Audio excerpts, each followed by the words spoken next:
नहमदुहु व नसल्ली अला रसूलिल करीम अम्मा बाद औज़ु बिल्लाहि मिनश शैतानिर रजीम बिस्मिल्लाहिर रहमानिर रहीम। शहर नशीन पर तशरीफ फरमा मोहतरमुल मुकाम हजरत मौलाना अब्दुल्ला सालिम साहब मजलिस इत्तेहादुल मुस्लिमीन के उम्मीदवार मुफ्ती हसन साहब, मजलिस इत्तेहादुल मुस्लिमीन के अराकीन बल्दिया वो डाइस पर मौजूद सुदूर मोतमदीन शहर नशीन पर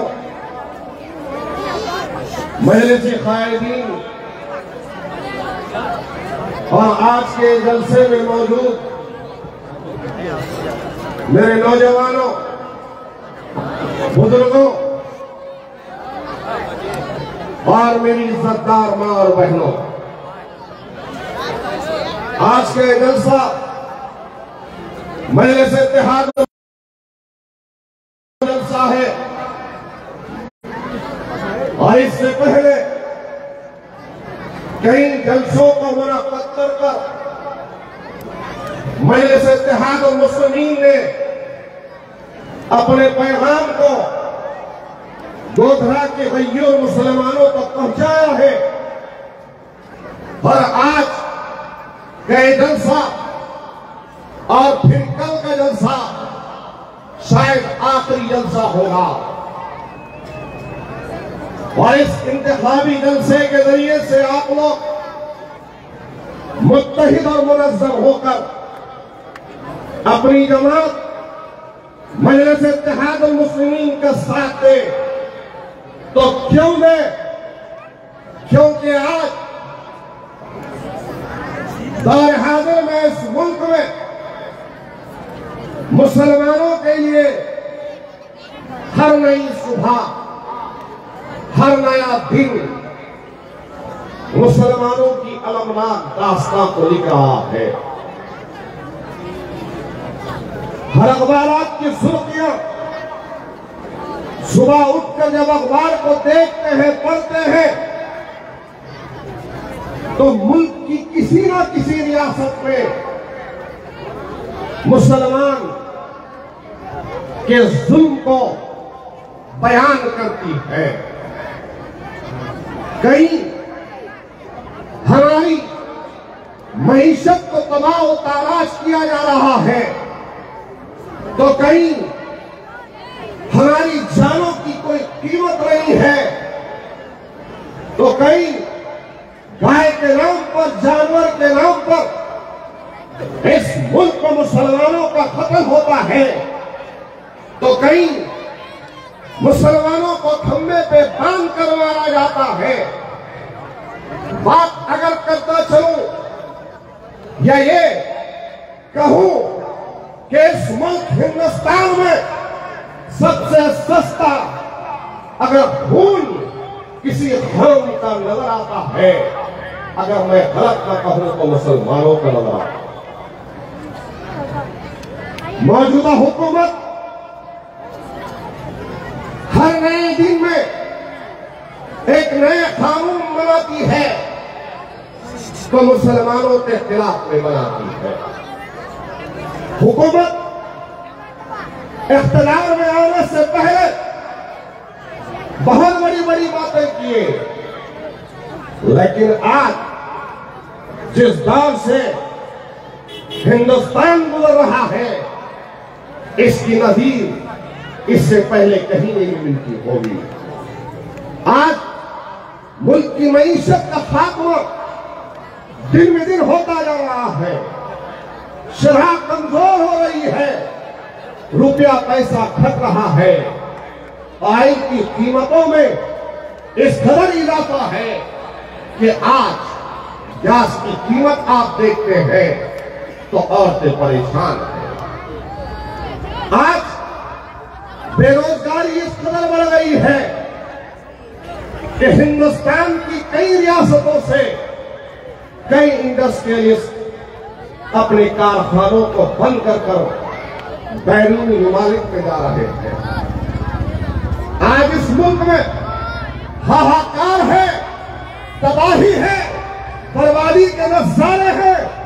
इस मुल्क की सरहद को अबूर कर आज चीन हमारे वतन अजीज हिंदुस्तान में आ रहा है और वहां पर बस्तियों को बसा रहा है। इसकी फिक्र किसी को नहीं है। और आप, ये तारीफ है हिंदुस्तान की कि मौजूदा हुकूमत की एक गोदी मीडिया इन तमाम चीजों को नहीं बदलाकर अगर किसी चीज की तरफ तवज्जो दिलाती है तो तवज्जो हिंदुस्तान के शहरियों की होती है, तो सिर्फ लफ्ज मुसलमान की तरफ या इस्लाम की तरफ या कुरान की तरफ या दाढ़ी और टोपी की तरफ या बुर्के और हिजाब की तरफ होती है या फिर मस्जिद की तरफ रुख करते हैं। मुल्क का ख्वाब देखने वालों ने, मुल्क को आजाद कराने वालों ने एक सुनहरा ख्वाब देखा था, लेकिन आज ये 70 साल हिंदुस्तान की आजादी के बाद ये ऐसा अलमनाक दिन मुसलमानों के हिस्से में आएगा, ये हमारे असलाफ ने कभी नहीं सोचा था। इस मुल्क के लिए सबसे ज्यादा कुर्बानी अगर किसी कौम की है तो सुनो गोदरा के मेरे मजदूर मुसलमानों, वो आपके आबो अजदाद की है। रेशमी रोमाल की तहरीक को छेड़ने वाले आप और आपके असलाफ काले पानी की सलाओं को काटने वाले आप थे। अरे दहलीज से लेकर मौजूदा पाकिस्तान के पेशावर तक, दहलीज से लेकर मीरठ तक जितने रास्ते में दरख्त थे, उन दरख्तों पर हमारे अजीम उलमा इकराम की लाशों को लटका दिया गया और वो लाशें इस बात की गवाही दे रही थी कि हमको इस मुल्क को आजाद करवाना है अंग्रेजों की गुलामी से।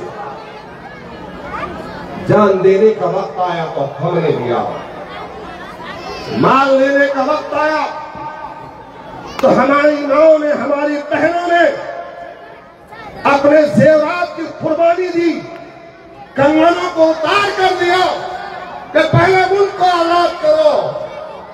वो सुनहरा ख्वाब था हिंदुस्तान के मुसलमानों का। लेकिन आज ईमानदारी से बताओ, अगर मौलिक का कलम आजाद होगा तो वो लिखेगा कि वो कौम जिसने हिंदुस्तान की सरजमीन को आजाद कराने के लिए सबसे ज्यादा अपनी कुर्बानियों को पेश किया है, आज उसी कौम का यह हाल है कि हम नहीं कहते हैं, बल्कि इन्हीं के इख्तिदार के जमाने में जब कांग्रेस मुल्क पर थी, इख्तिदार पर थी, सत्ता पर थी, उसी वक्त में ये कई कमेटीज बनी। सच्चर कमेटी बनी, रंगनाथ मिश्रा कमीशन बना, महमूदुर्रहमान कमेटी बनी और इन तमाम की तमाम कमेटीज ने इस बात का इजहार किया कि इस मुल्क में सबसे ज्यादा मुफलिसी में, लाचारी में, गुर्बत में अगर किसी को जिंदगी गुजारने पर मजबूर किया गया है तो आप है, हम है। अगर किसी के बस्तियों में तरक्याती काम नहीं होते तो मुसलमानों की बस्तियों में नहीं होते। अगर तालीमी फुकदान है, तालीमी पसमानदगी है तो मुसलमानों में है। रोजगार के मौके अगर किसी कौम को नहीं मिलते तो मुसलमानों को नहीं मिलते। और वो लोग जो अंग्रेजों की गुलामी में उनकी जूतियां सीधी कर रहे थे, वो लोग जो माफीनामे पे माफीनामे दे रहे थे, आज क्या हाल है? आज मुल्क की बड़ी बड़ी एजेंसियों पे वो लोग फायज हैं, चाहे रा हो, चाहे एटीएस हो, चाहे एनआई हो। और हाल क्या है? वो कौम जिसने सब कुछ लुटाया इस मुल्क के लिए, आज वही कौम को दुश्मन समझा जा रहा है। अगर हमारे बुजुर्गों ने उस वक्त में दक्कन के मुसलमानों की तरह सही फैसला लिया होता, अपनी जमात और अपने परचम का नारा दिया होता तो खुदा की कसम मुसलमानों आज गुजरात की हालत नहीं होती, आज किसी सूबे की यह हालत नहीं होती। जिस शान और शौकत के साथ में आज हिंदुस्तान की एक रियासत हैदराबाद तेलंगाना में मुसलमान जी रहा है, मैं समझता हूं कि हिंदुस्तान का कोई ऐसा शहर रियासत नहीं होगा जहां का मुसलमान आज वो उस जिंदगी को जी रहा है। क्या वजह है? वजह है तो मुसलमानों का इत्तेहाद, वजह है तो मुसलमानों की अपनी जमात, वजह है तो जब फख्र मिल्लत अलैहिर्रहमा ओवैसी साहब के दादा ने आवाज दी कि कलमे की बुनियाद पर मुसलमानों मुत्तहिद हो जाओ, मुनज़्ज़म हो जाओ, तो नारे तकबीर अल्लाहु अकबर का नारा लगाकर मुसलमानों ने इस सब हलाली परचम को अपने हाथ में थामा और फख्र मिल्लत से लेकर आज तक तेलंगाना का मुसलमान अवैसी खानदान के पीछे है, मजलिस के पीछे है और मजलिस इत्तेहाद मुस्लिमीन उनके एक एक वोटों का हक अदा कर रही है। लेकिन दूसरी रियासतों के मुसलमानों ने, माफ करना मेरे प्यारे मुसलमानों, तकलीफ होती है जब तुम्हारे दरमियान में घूमते हैं, बस्तियों में घूमते हैं, लाचारी को देखते हैं तो तकलीफ होती है। हमारे बुजुर्गों का कहना था कि कांग्रेस के साथ चलो, तो कई रियासतों में कांग्रेस का साथ दिया। अपने जाती मफादात की तकमील पर कौम और मिल्लत का सौदा किया गया, अपनी सियासी ताकत को उभारा नहीं, अपनी सियासी ताकत को आगे नहीं बढ़ाया, तो हाल ये हुआ कि आज बेबस और लाचार नजर आ रहे हैं।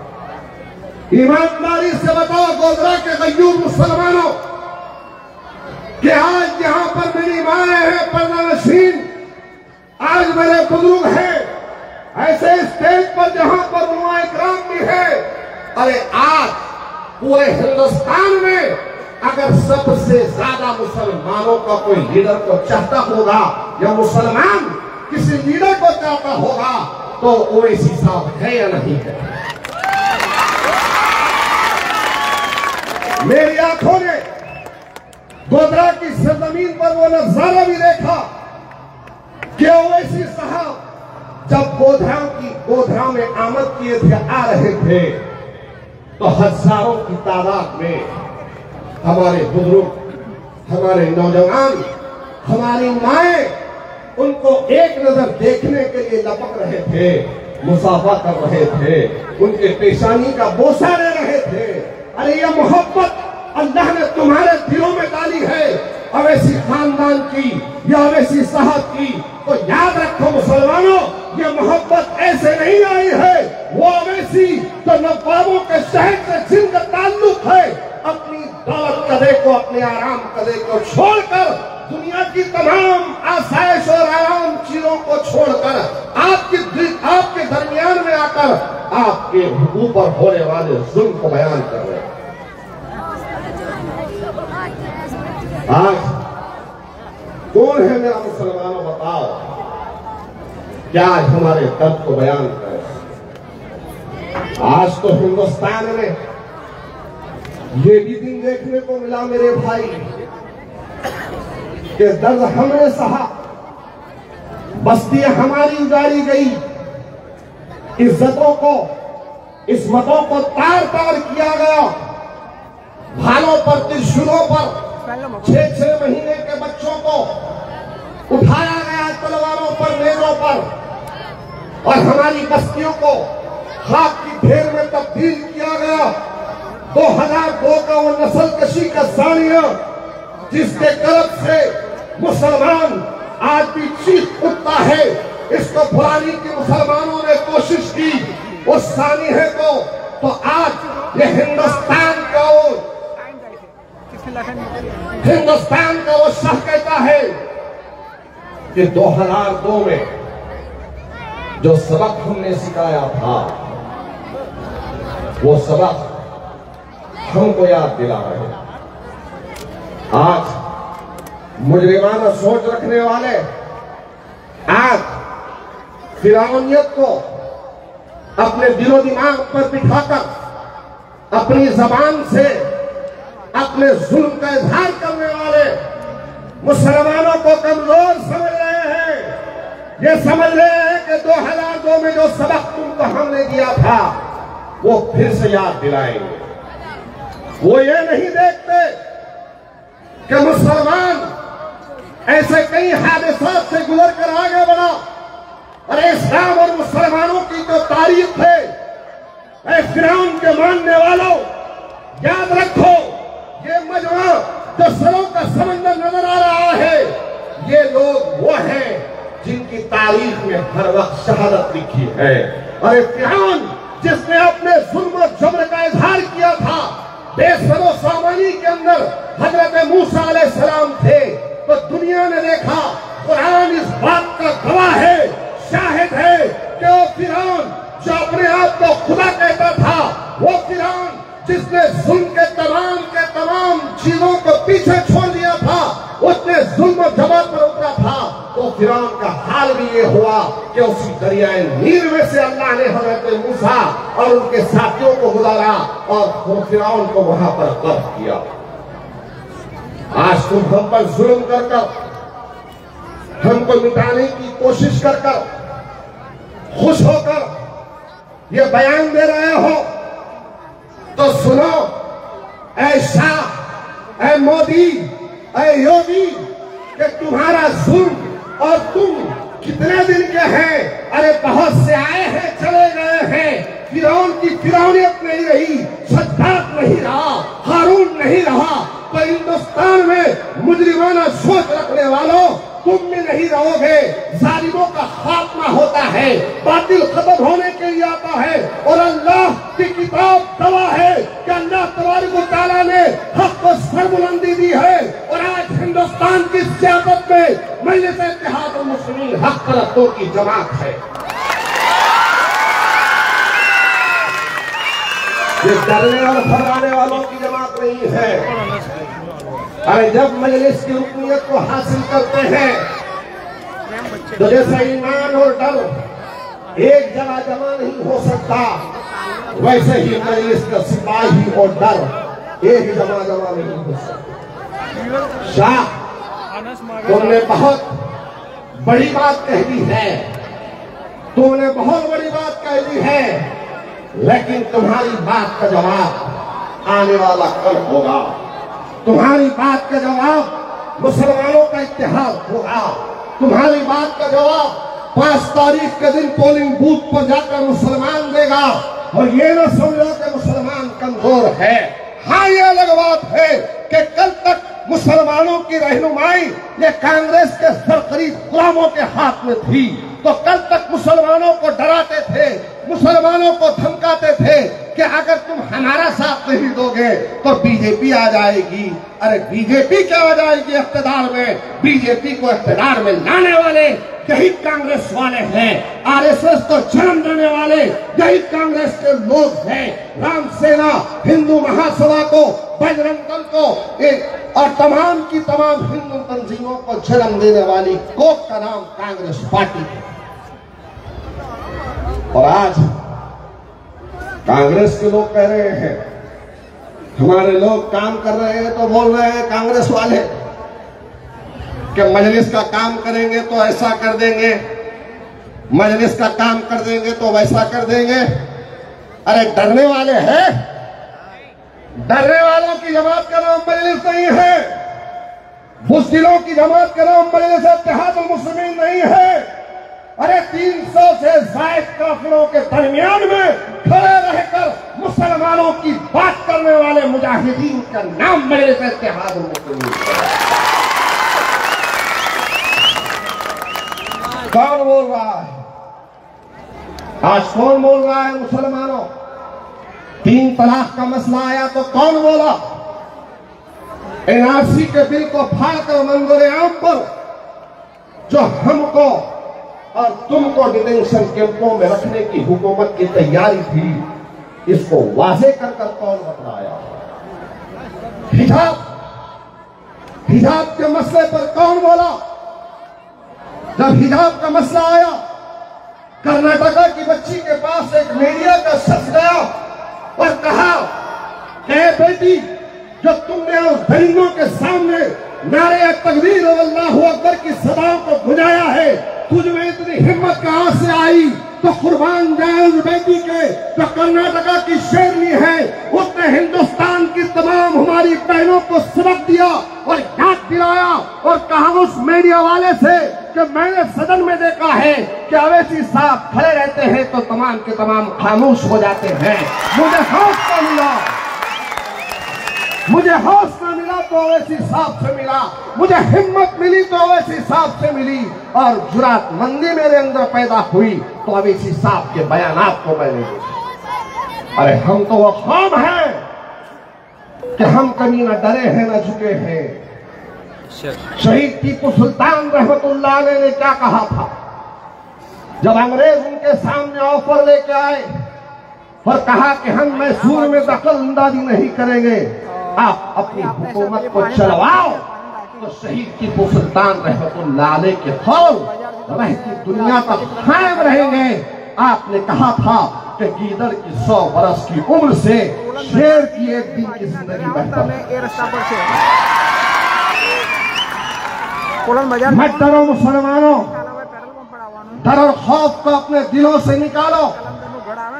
आज वक्त आ चुका है कि आज बातिल के अफीमों में 300 कोटि के मानने वाले एक हो रहे हैं, लेकिन जिसका कलमा एक, जिसका किबला एक, जिसका दीन एक, जिसका रसूल एक, जो एक इमाम के पीछे जमात के साथ नमाज पढ़ते हैं, आज ताज्जुब हो रहा है उस कौम के बारे में जिस कौम को अल्लाह के रसूल सल्लल्लाहु अलैहि वसल्लम ने आखिरी हज्जतुल विदा के मौके पर आपने फरमाया कि कोई काला किसी गोरे पर, कोई गोरा किसी काले पर फौकियत नहीं रखता, कोई अजमी किसी अरबी पर फौकियत नहीं रखता। तुम में सबसे ज्यादा अल्लाह के नजदीक वो है जो सबसे ज्यादा तकवे वाला। लेकिन आज हम है कि समझने को तैयार नहीं है। कहीं इज्तिमाइयत के इत्तेहाद के ऊपर कहीं खुदबात होते हैं, बारहा हमको बताया जाता है, लेकिन हम बरादरियों में, मसलकों में इतने तफरीके में पड़ गए हैं, अकायद के तमाम चीजों में कि हम सोचते हैं कि तकदीर उला या फिर तकदीर देना या नहीं देना, हाथ उठाना या पैदैन नहीं करना, हाथ बांधना तो कहाँ मानना, हाथ ऊपर बांधे या नीचे बांधे। मुसलमानों, होश के ना को लो, आज तुम हाथों के तकदीर के रफ़ैदैन के मसाइल में हो और दुश्मनाने इस्लाम तुम्हारे हाथों को काटने की साजिश बना चुका है। सोचो, आज यही तुम्हारा बीजेपी का एमएलए बिल्किस बानो के कातिल, बिल्किस बानो के रेपिस्टों को जिन्होंने असमत दरी की, जिसने नब्बत कत्ल किए, और जालिमों को आज बीजेपी का विधायक बुलाकर उनका सत्कार करता है, उनकी गुलखुशी करता है। वो बीजेपी का लीडर जो कई वर्षों तक कांग्रेस में था, वो ये काम कर रहा है। आज आप बतलाइए कि मजलिस इत्तेहादुल मुस्लिमीन के अलावा किसने आवाज उठाई है कि बिल्किस बानो के मुजरिमों को हुकूमत गुजरात में जब बरी किया, जब रिलीज किया, तो इसके खिलाफ में कांग्रेस नहीं बोलती, उनके खिलाफ में केजरीवाल की पार्टी नहीं बोलती, कोई नहीं बोलता, बोलता है तो अवैसी बोलता है। याद रखो मुसलमानों, जिसके सीने में धड़कता हुआ दिल होगा, जो तुम्हारे दर्द को महसूस करता होगा, जो तुम्हारी आह पर दबक कर आता होगा, वही हकीकी मानों में तुम्हारा अपना रहनुमा। आज हमको समझने की जरूरत है कि हिंदुस्तान आज का ये हिंदुस्तान जो तस्वीर हमारे बड़ों ने देखी थी, आज वो हिंदुस्तान नहीं रहा। आज इस मुल्क में जब भी कोई बीजेपी का लीडर बोल रहा है तो जहरीली तकारीर कर रहा है, कोई केस बुक नहीं होता। आज आपने चंद दिनों पहले देखा होगा कि कांग्रेस का एक लीडर जिसका नाम भरत सोलंकी है, उसने कहा, मंच से कहा, इलेक्शन के दरमियान में कहा कि बाबरी मस्जिद को शहीद करने का, राम मंदिर को बनवाने का अगर किसी को क्रेडिट जाना चाहिए तो कांग्रेस को जाना चाहिए। वो इसलिए कि बाबरी मस्जिद का ताला खोलकर शिलान्यास करवाने वाले का नाम राजीव गांधी था। ये कहा, एक होड़ लगी है, गोधरा के मेरे कमजोर मुसलमानों, तुमको कमजोर समझकर आज हिंदुस्तान की तमाम सियासी पार्टियां आज अपने हिंदुत्व को आगे बढ़ाने के लिए मुसलमानों को निशाना बना रहे हैं। बीजेपी से 2 कदम आगे बढ़ने की कोशिश कांग्रेस कर रही है, तो कांग्रेस से 2 कदम आगे बढ़ने की कोशिश केजरीवाल कर रहा है। वो केजरीवाल जिसने माह मुबारक रमजान के मुतबर्रिक महीने के अंदर दिल्ली की सड़कों पर मुसलमानों के सर और सीनों पे गोलियां चलवाई है, वो केजरीवाल जिसने शाहीन बाग को उठाने की कोशिश की है, वो केजरीवाल जो दुनिया का मरकज वहां पर निजामुद्दीन के अंदर तबलीगी मरकज को ताला लगाया था, वो केजरीवाल जिसने वहां पर फसादात में खामोशी को इख्तियार किया। लेकिन आज मैं गोधरा के मुसलमानों से कहना चाहता हूं कि लगाओ एक फोन दिल्ली के मुसलमानों को और कहो कि रमजान के मुबारक महीने के अंदर जहांगीरपुरी में फसाद हुआ और उस फसाद में हमारी मस्जिद को शहीद किया गया, मुसलमानों के इस इलाकों के अंदर डिटेंशन कैंप की तरह जेल खाने बना दिए गए थे, लेकिन उनके दरमियान में अगर कोई पहुंचता है तो बैरिस्टर सफीन अली साहब पहुंचते हैं। कोई नहीं है मेरे भाई। आज कितनी रियासतों में रसूलुल्लाह सल्लल्लाहु अलैहि वसल्लम की शान में गुस्ताखी हुई।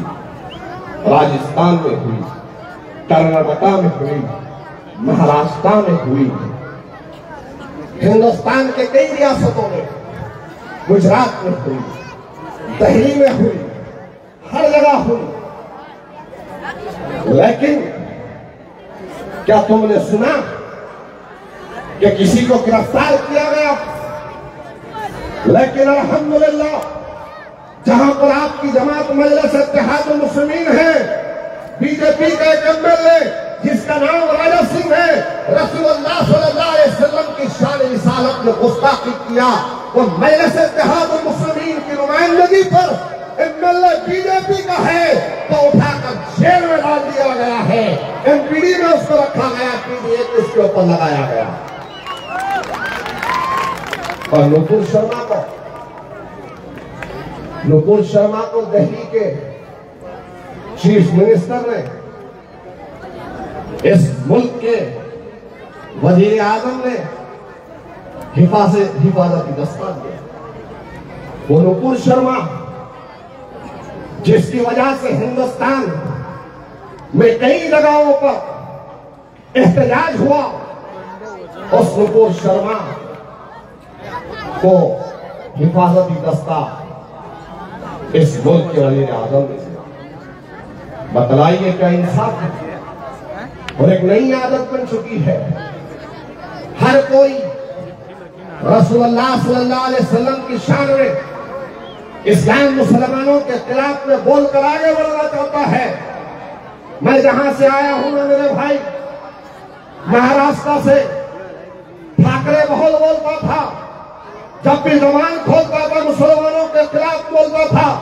गुजरात का बगलिया बोलता था, मोहन भगवत बोलता था, लाल कृष्ण अडवाणी बोलता था, मोदी बोलता था, योगी बोलता था। हद तो ये हो गई कि इनके मर्दों के साथ साथ इनकी औरतें बोलने लगी। साथी प्राची ने भी कहा, प्रज्ञा सिंह ठाकुर ने भी कहा, नुपुर शर्मा ने भी कहा। ताज्जुब हो रहा है कि इनके मर्द बोलते थे, इनकी औरतें भी बोल रही है। लेकिन हमको समझना होगा कि आज हिंदुस्तान में हर किसी का निशाना हम बने हुए हैं, तो हमारी वक्त की जरूरत है, वो जरूरत है हमारा आपसी इत्तेहाद। हम अगर मजबूत होंगे, हम अगर इत्तेहाद का दामन थामेंगे, अगर हम सोच लेंगे कि इंशाअल्लाह ताला जिस तरीके से गोधरा की सरजमीन पर साथ हमने अपने पार्षदों को जिताया, तो उस वक्त जब मैं आया था ना मेरे भाई, तो जब मिल रहा था लोगों से, उनसे कह रहा था, ये आफ्ताब, ये मौलवी ताहिर मेरे साथ में थे। मैं खटका लेकर लोगों के दरवाजे पर गया और कहा कि देखो आप मजलिस से लड़ लो, कांग्रेस से मत लड़ो। तो हंस रहे थे, बोल रहे थे कि यहाँ पर कैसे आएंगे। तो मैंने उस वक्त जवाब दिया और आज भी पूरे होशवास में बड़ी जिम्मेदारी के साथ कह रहा हूँ, उस वक्त कहा था कि तुम मुंह देखते रह जाओगे और मजलिस जिसको टिकट देगी वो जीत कर आ जाएंगे। तो आज अल्हम्दुलिल्लाह मजलिस के स्टेज पर ये 7 अराकीन बल्दिया मेरी इस बात की तस्दीक कर रहे हैं कि मैंने से इत्तेहाद मुस्लिमीन ने जिसको टिकट दिया उसको जिताया, क्योंकि वो मजलिस के साथ। और आज भी बड़े जिम्मेदारी के साथ कह रहा हूं, इंशाअल्लाह ताला जिस तरह महाराष्ट्र के मुसलमानों ने मालेगांव से एक तारीख को लिखी है, जहां पर मुफ्ती इस्माइल साहब का मजलिस इत्तेहादुल मुस्लिमीन से जिताया है। मैं देख रहा हूं गोधरा के गैयूर मुसलमानों 3 घरों में उनके ओर बढ़ जाएंगे और इंशाअल्लाह ताला ये मुफ्ती साहब पतंग इतनी जोर से आगे बढ़ेंगे।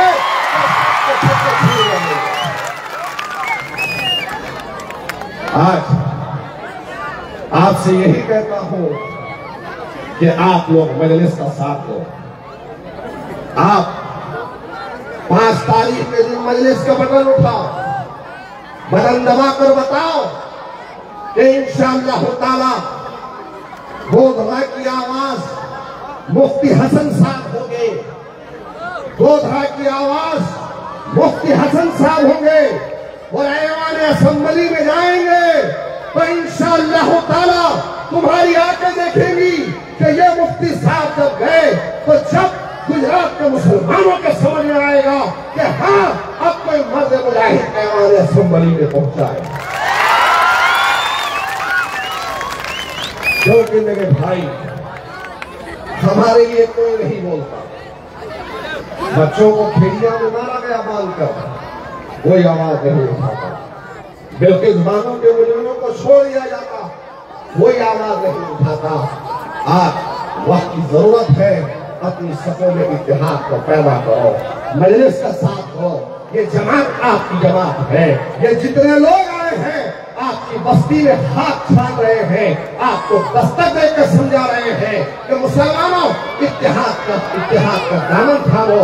वो इसी साथ भी आ रहे हैं तो खुदा की कसम आज से उनको पैसा चंदा मांगने नहीं आ रहे हैं, यहाँ पर कुछ लेने के लिए नहीं आ रहे हैं। वो आ रहे हैं तो आपको क़यादत को देने के लिए आ रहे हैं, वो आ रहे हैं, बार बार आ रहे हैं। तो वो चाहते हैं कि यहाँ पर मुसलमानों की आवाज बने, यहाँ पर मुसलमानों की लीडरशिप हो, तो यहाँ मासूम मुसलमानों की आवाज बनकर ऐवान में गूंजे और बताए कि गुजरात के मुसलमान यहाँ पर बेयार और मददगार यकीन नहीं है, बल्कि वो भी किसी की वाली और वारिस।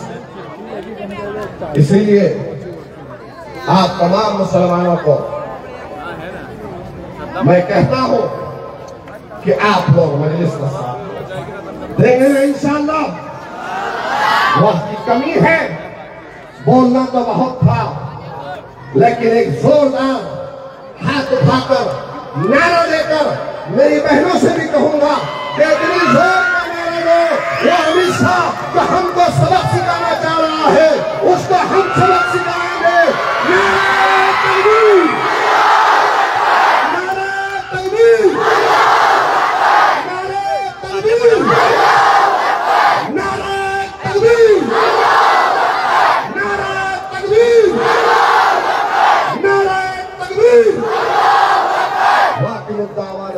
अल्हम्दुलिल्लाह रब्बिल आलमीन।